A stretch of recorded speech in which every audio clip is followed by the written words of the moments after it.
Every successful podcaster has a structure that they build each and every one of their episodes around. Now, that structure isn't the same from podcaster to podcaster, but usually for that individual podcaster, it is a very rigid structure that they follow. So in this video, I want to talk about why it's so important to have a structure, to have a successful podcast. And then I want to offer some elements that you should consider as you build the structure for your podcast. Let's get into it. This is the place for podcasters. Hey, welcome back to the channel. Brian here with Summit City Studios, and this is the place for podcasters. On this channel, we talk about tips, tools, and tech to help you create a great podcast. And one of the most important things that you can do to create a great podcast is to build a structure that will guide the way, create a bit of a roadmap for each and every episode that you're going to do. In this video, I want to talk about why that's important and how you can build your structure. So let's start with the why. And the why really is the why for you as a creator, and there's a why for the listener as well. And I want to start with why it's important for you as a creator. And there's a couple reasons why. Number one, having a structure allows you to know what type of content to include into each episode. So let's say you have a particular topic that you want to talk about, and there's a lot of information and so many different directions that you can go in talking about any particular topic that not having a structure could make it sound like you're rambling and going in all sorts of directions, which you probably would be. But having a structure allows you to know maybe a template for what type of content you need to plug in, and it helps you narrow the focus on that topic to keep it simple, to keep it streamlined for you in your preparation. Now, having that structure not only allows you to know what type of content, but it gives you maybe a timeline for how much time you have for each segment of your podcast. So for me, I just have maybe topic 1, topic 2, and topic 3, and I say 5 minutes for each. And I know that as I ask questions of my guests or as I prepare and do research for those particular segments, I know that I really only have 5 minutes, so that's what I'm going to prepare for, the best 5 minutes that I can offer right there, instead of droning on and on for 15 or 20 minutes like I potentially might have the tendency to do sometimes if I don't have a timeline or a structure in front of me. So having that structure allows you to know what type of content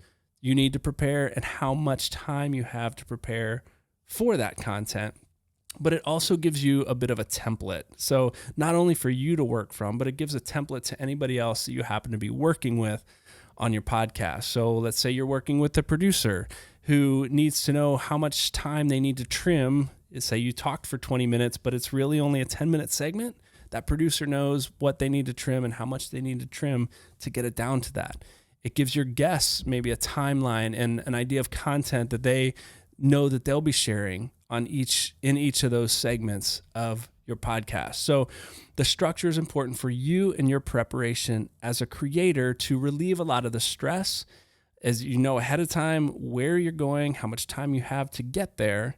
It's going to help you and anyone else involved prepare best for that episode.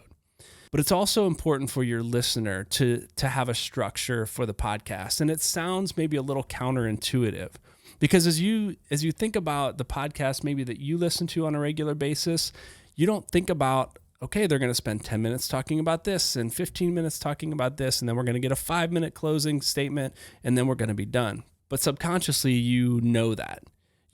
If you've listened to a particular podcast for 2 or 3 or 4 episodes, you already know about how much time each episode is going to be. You kind of already know the flow.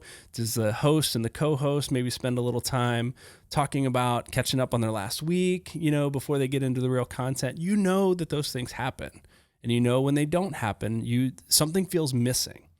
So giving the listener something to expect, it builds a sense of familiarity, and they know what to expect for what they're going to get out of the episode and how much time that they're going to be listening to that episode.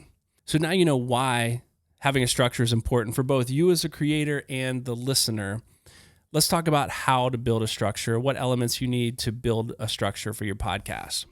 And really, you can keep it super simple and keep it to 3 elements: the intro, the content, and the outro. But I think if you want to get a little bit more structured than that. It's going to be of greater benefit for you, and it's going to be of greater benefit for your listener to build out those three elements. So let's talk about each one individually.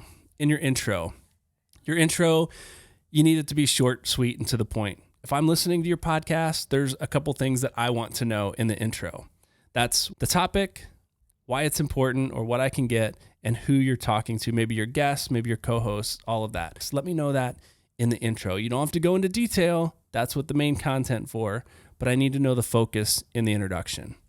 So as we move into the main content of the podcast, this is where the majority of everything happens. Your listener already knows what you're going to talk about, what they're going to get out of it, and who you're talking to. As you prepare for that main content, maybe you break it down into topic 1, topic 2, and topic 3.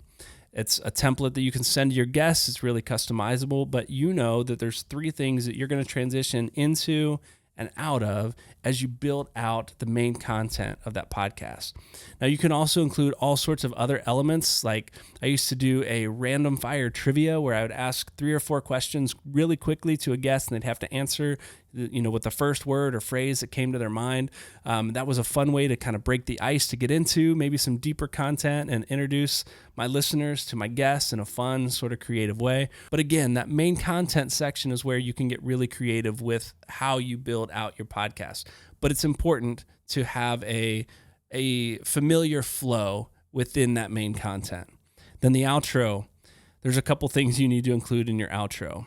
The outro helps you wrap up the conversation. It helps you to bring closure to whatever it is the topic is, and helps you point people to maybe what's coming next. So the 3 things that you need to consider including in your outro is thanking your guests or thanking your co-hosts, whoever it is that helped make this podcast possible.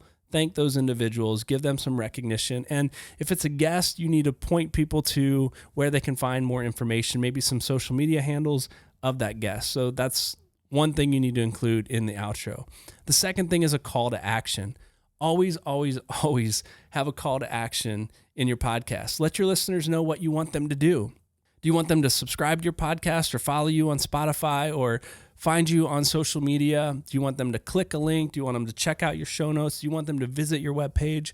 What is it that you want them to do?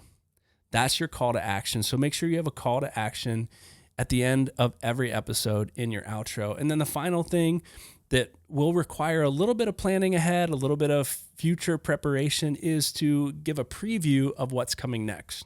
Maybe it's the next episode that you have coming up. Maybe it's the names of your next 3 or 4 guests that people have to look forward to listening to. Give them something to want to hang on, to want to subscribe, to want to follow you, to want to listen to the next podcast that you have to offer. Because at that point, they know what to expect. They know the structure and the flow of your podcast. They know what you have to offer, and they know how much time they're going to have to give to listening. And if they've made it that far, more than likely, they're going to listen to what's next. So give them a little preview. So for those of you who made it this far in this video, I have a free resource that I want to offer you. If you visit my website, summitcitystudios.com, there's a link that you'll find in the show notes below that'll take you directly there to download a resource on how to build a structure for a podcast episode. Now, it's really simple. It's just got some fill in the blanks. It's got a few things to consider as you build out your structure, some things we talked about in this video, and maybe some additional things that I didn't get a chance to talk about here. So visit the link in the description below. It'll take you directly to my website, to the downloadable resource that you can use, hopefully, as you build out your next episode. If you like this content, be sure to let me know by hitting that like button and consider subscribing to the channel for more content just like this.